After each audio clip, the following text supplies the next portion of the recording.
Shalom, saudara-saudara yang dikasih oleh Tuhan Yesus Kristus. Selamat malam semuanya.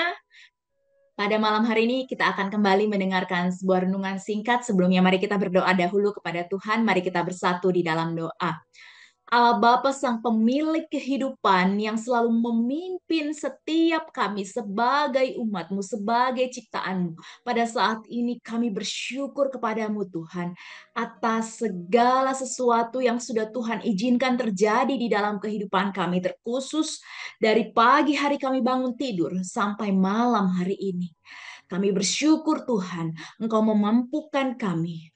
Engkau mengenal setiap hati dan pikiran kami.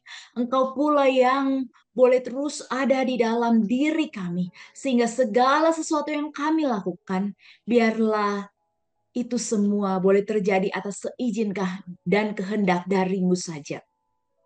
Tuhankah saat ini kami kembali akan mendengarkan firman-Mu. Biarlah kiranya firman Tuhan menguasai diri kami.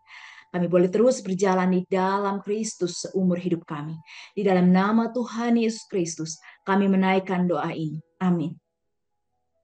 Saudara-saudara yang dikasih oleh Tuhan Yesus Kristus, tema kita pada saat ini ialah Egram. Bacaan kita dari 2 Korintus pasal 8 ayat 13 sampai 14. 2 Korintus pasal 8 ayat 13 sampai ayat ke-14 mengatakan kepada kita semua, sebab kamu dibebani bukanlah supaya orang-orang lain mendapat keringanan, tetapi supaya ada keseimbangan. Maka hendaklah sekarang ini kelebihan kamu mencukupkan kekurangan mereka, agar kelebihan mereka kemudian mencukupkan kekurangan kamu, supaya ada keseimbangan. Ya, saudara-saudara, salah satu permainan tradisional yang kita kenal, yang mungkin pernah kita mainkan adalah egrang.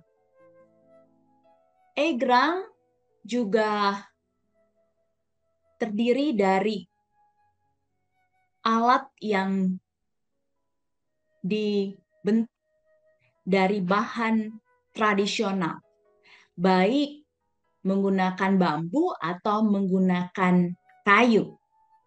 Dan mungkin saat ini sudah sangat jarang orang yang memainkan permainan tradisional ini. Tetapi saudara-saudara, satu hal yang kita bisa lihat di dalam permainan egrang yang sangat penting yaitu keseimbangan.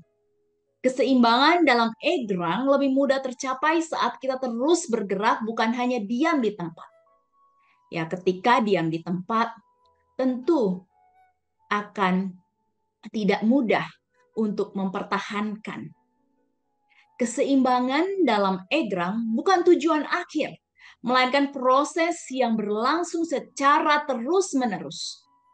Dan hal ini kalau kita bawa di dalam kehidupan kita, dalam menjalani hidup, manusia dapat menikmati prosesnya dan belajar terus-menerus dari setiap langkah. Ini merupakan sebuah cara supaya manusia dapat bertahan di dalam kehidupan, apapun peristiwanya, apapun persoalan hidupnya. Ketika manusia terus berproses, ketika manusia terus melangkah, maka disitulah sebagai suatu cara untuk dia dapat menjalani kehidupan ini. Dan tentunya di situ ada keseimbangan, saudara-saudara. Dan keseimbangan juga berlaku di dalam kehidupan berkomunitas kita. Saling melengkapi satu dengan yang lain. Dan ini yang dituliskan di dalam 2 Korintus pasal 8, saudara-saudara. Ayat 13 sampai ayat ke-14. Bahwa keseimbangan bukan hanya dibutuhkan oleh pribadi lepas pribadi, tetapi juga dibutuhkan di dalam kehidupan berkomunitas. Bagaimana kita boleh melihat kelebihan dan kekurangan diri sendiri dan juga kelebihan dan kekurangan orang-orang yang ada di dalam komunitas kita. Dan terlebih dahulu kita bisa lihat itu, kita bisa terapkan itu di dalam kehidupan keluarga kita. Apa saja kelebihan dan kekurangan pasangan kita, apa saja kelebihan dan kekurangan anak-anak kita, apa saja kelebihan dan kekurangan orang tua kita, dan mari kita menjadi pelengkap bagi mereka. Dan mereka pun juga jadi pelengkap bagi hidup kita. Ya, saudara-saudara, pelajaran lainnya di dalam permainan egrang yaitu kerja keras, keuletan, dan sportivitas. di mana di dalam permainan egrang juga membutuhkan kerja keras untuk di dalam menjalani prosesnya. Dan juga keuletan, ketekunan, saudara-saudara. Ya, jadi bukan saja bicara soal keseimbangan, tetapi juga kerja keras, keuletan, dan sportivitas. Bagaimana kita sportif di dalam sebuah permainan. Kita tidak melakukan kecurangan. Karena kecurangan juga akan dapat menjatuhkan diri sendiri. Biarlah kiranya Tuhan boleh terus menolong kita dan memampukan kita supaya kita dapat hidup secara seimbang di dalam kehidupan ini dan juga menjadi penyeimbang bagi komunitas kita. Kiranya Tuhan Yesus boleh terus ada bersama dengan diri kita. Amin. Mari kita berdoa. Bapa yang maha baik, Bapa yang selalu ada di dalam kehidupan ini, di dalam setiap proses hidup yang kami alami. Kami mau menyerahkan kepadamu. Biarlah kami boleh menjadi penyeimbang untuk orang-orang di sekitar kami. Dan kami pun juga boleh menerima keseimbangan dengan kehadiran orang-orang di sekitar kami. Dan kiranya keseimbangan yang ada semakin membuat kami dekat dengan Tuhan. Semakin membuat kami mengenal Tuhan. Semakin membuat kami mengalami Tuhan di dalam kehidupan ini.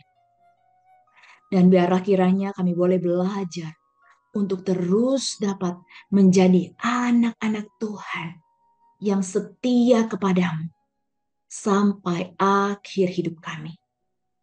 Dan Tuhanlah yang memampukan kami di tengah segala keterbatasan kami.